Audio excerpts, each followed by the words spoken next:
Lagi nyo tandaan yan, Mateo 11 verse 25. Ako, pag nag-interpret ako ng Bible, wala akong agenda.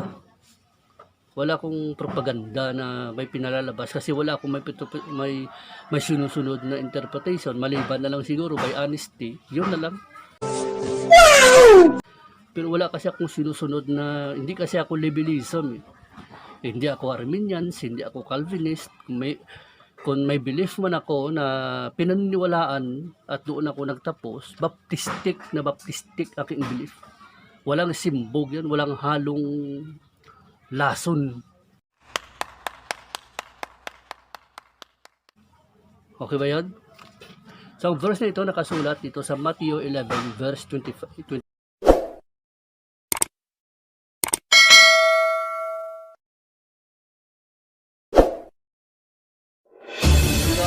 isang pagsasalita ng katotohanan na may halong pag-ibig.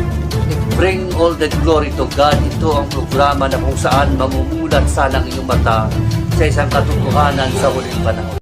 Magandang umaga sa lahat ng ating mga follower at mga subscriber sa channel na to, The Pilgrimage.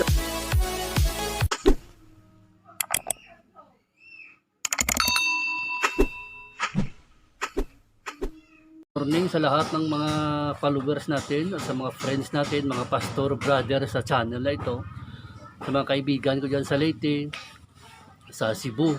Maraming salamat sa pagsubaybay nyo sa channel na ito.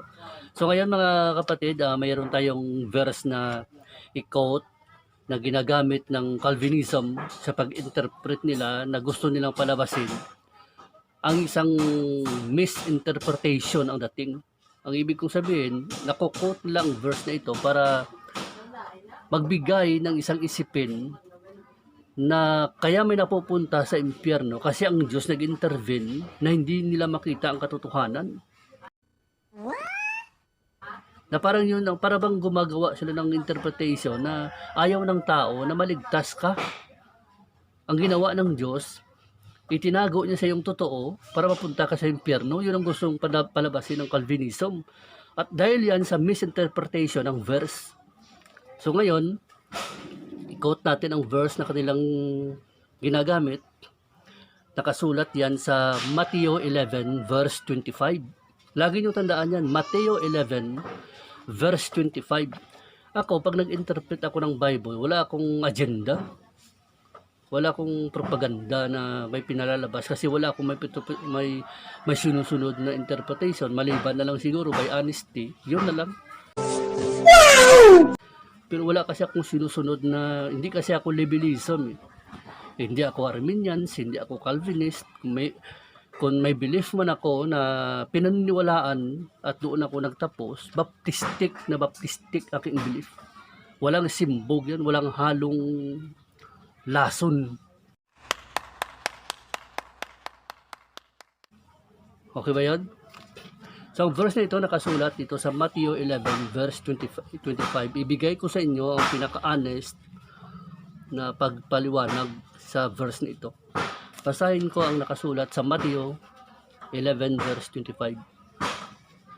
At that time Jesus answered and said, I thank thee, Father, because thou hast hidden these things from the wise and prudent, and hast revealed them unto babes.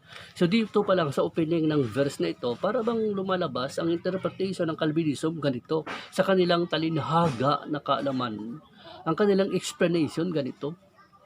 Sinadya ng Diyos na itago ang katotohanan. Ang mga bagay na gustong malaman ng tao, sinadya niyang itago ito sa mga matatalinong tao, mga tao na mga bright.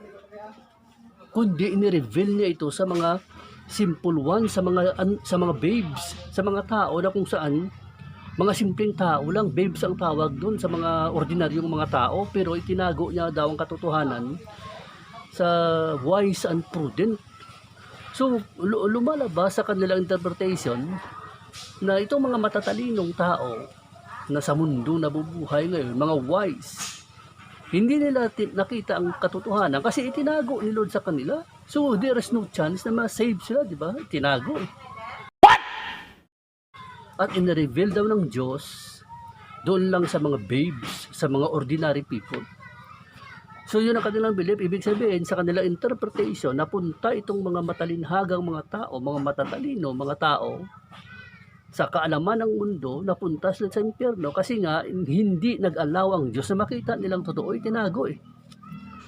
Yun ang gusto nilang palabasin, na kaya hindi nagkaroon ng privilege ang taong matalino na malaman niyang totoo kasi tinago daw ni Lord sa kanilang katotohanan. So ang statement ni Christ na yan, na twist ng Calvinism. May kasabihan nga, whenever you twist the Bible to fit your theology, it is better to change your theology. Di ba? Wala ka ng option kasi every time pag nag-interpret ka ng Bible, tinutwist mo lang naman. Anong silbi nun, di ba? So ang verse ito, kapatid, sinasabi ni Christ ito, na twist ng Calvinisto. Kasi ang totoo, ang wise and prudent na nakasulat na sinabihan ni Christ sa ama niya, tumawag sa ama, sinasabi ang wise and prudent, ito yung mga eskriba, mga Pharisee, mga Sadducee, mga member of Sanhedrin, mga matatalinong tao, religious leader sa panahon niya. Lahat yan, purong matatalinong tao yan. At ang verse na ito, mga religious ruler, kasama na doon ang mga Sadducee, na itinago nila ng Diyos sa kanila ang bagay nito kasi nga ang number one, may reason, may dahilan. Sila kasi nag-reject sa Misaya. Binilang bahala nila ang Misaya na ito, ang katotohanan, ipinako pa sa cross, and then of whom ang truth of God hidden sa kanila. Kasi hindi nila nakita eh. Itinago eh. Ang dahilan kung bakit itinago ng Panginoon sa kanila, it is because they refuse to acknowledge the Messiah. How many times ang Lord nag-shade ng light? Itinago ni Lord sa kanila because they refuse. Ayaw nilang maniwala eh. Ang ginawa ng mga Pharisee, Sadducee nung panahon na yun, ng religious leader, religious na mga tao na ito, nag-establish sila ng kanilang sariling righteousness. Sumunod sa law of God, sa law ni Moses, ginawa ang mga patakaran. Sila mismo, nakasulat yan sa Romans 10, verse 1 and 3, na sila mismo gumagawa na lang sarili na lang righteousness. And then pangalawa dyan, para sa kanila, sa 1 Corinthians chapter 1, verse 8 to 18 to 25, para sa kanila, ang preaching of the cross, na si Christ namatay, si Christ, ang sino mang sumampalataya sa Kanya, magkakaroon ng buhay ng walang hanggan. Para sa mga religious leader na ito, kahibangan ito. Ang nangyari sa verse na ito, ang preaching of the cross to save them, para sa mga religious leader na ito, sa mga wise and prudent, is nothing but foolishness. So ngayon, bakit itinago nila ng Diyos sa kanila ang katotohanan na ito? Kasi nga, they refuse to acknowledge. Sinishade nila ni Lord eh, pero wala sila eh, ayaw nila eh. However, ang mga babes na ito, ang mga ordinary people, ito mga simple ones lang, mga uneducated, hindi naman nag-aaral ng mataas, minsan ang iba graduate, kinder lang, elementary, mga ganyan. Doon in-reveal ng Diyos sa dahilan, anong dahilan?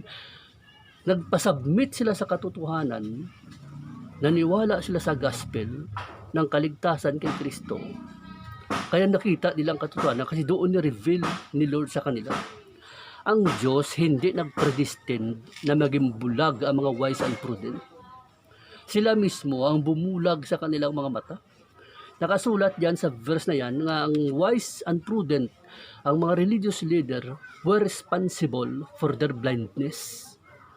Yan ang nakasulat diyan. Kaya nga sabi ni Christ, nagpapasalamat siya sa Ama na kahit hindi ito nakita ng mga religious leader ang katotohanan sa panahon na yon, at least nakita ng mga simple one, nakita ng mga ordinary people. Diba? Sa heart lang ng tao yan eh. Kung ang truth of God itinago sa iyo, it is because you are refusing to acknowledge the truth. Ganun lang yun. Kapag ang truth of God ni-reveal sa iyo, nakita mo ang liwanag, because tinanggap mo yun. Mayroong submission na nangyayari, may yung refusal and rejection. Andun sa verse kasi ito, sa 1 Corinthians chapter 1, verse 18 to 19, kung mayroong mang pader, nag-block between God and man, ang pader na yan, ikaw mismo ang gumawa. Hindi si Lord naglagay ng pader sa gitna para hindi mo siya malapitan. Ang nilagay ni Lord na bagay niya, hindi pader, cross ang nilagay niya sa gitna para makalapit ka sa Kanya. Kung may naglagay man na pader dyan, nga maging malayo ka sa Diyos, ikaw yun. Ikaw naglagay ng pader, hindi ka makalapit. Yun ang ibig sabihin ng verse na yan, na nagpasalamat si Christ sa Ama niya na kahit itong katotohanan, ang liwanag, hindi nakita ng mga religious leader, ng mga matatalinong tao, wise and prudent, kasi nga they refuse to acknowledge the truth, the Messiah. At least nakita ng mga simple ones. O di, thank you very much. Di ba? At least itong mga simple ones, mga ordinary people, wala namang maipagmamalaki sa buhay, tinanggap nilang katotohanan na to. So nakita nilang totoo. Yun lang naman yan. So ang verse na yan, laging nami-misinterpret yan. Kasi pag nakot ng Calvinism yan, agad-agad, absolute agad sabihin, ang kita mo, itinago ni Lord sa kanila ang katotohanan. So pa-imperno sila, hindi nila nakita kasi si Lord nag-intervene. Ayaw ni Lord na maligtas sila. Kasi hindi nga pinili yan. O, di ba? Yun ang pag-interpret mo sa Bible na sobrang illogical at saka inconsistent. So maraming salamat sa lahat ng naka-subscribe at i-share nyo ang channel na ito sa group chat at invite nyo ang inyong mga friends para patuloy tayo mag-aral sa doctrinal issue na ito. Thank you mga kapatid. To God be the glory alone.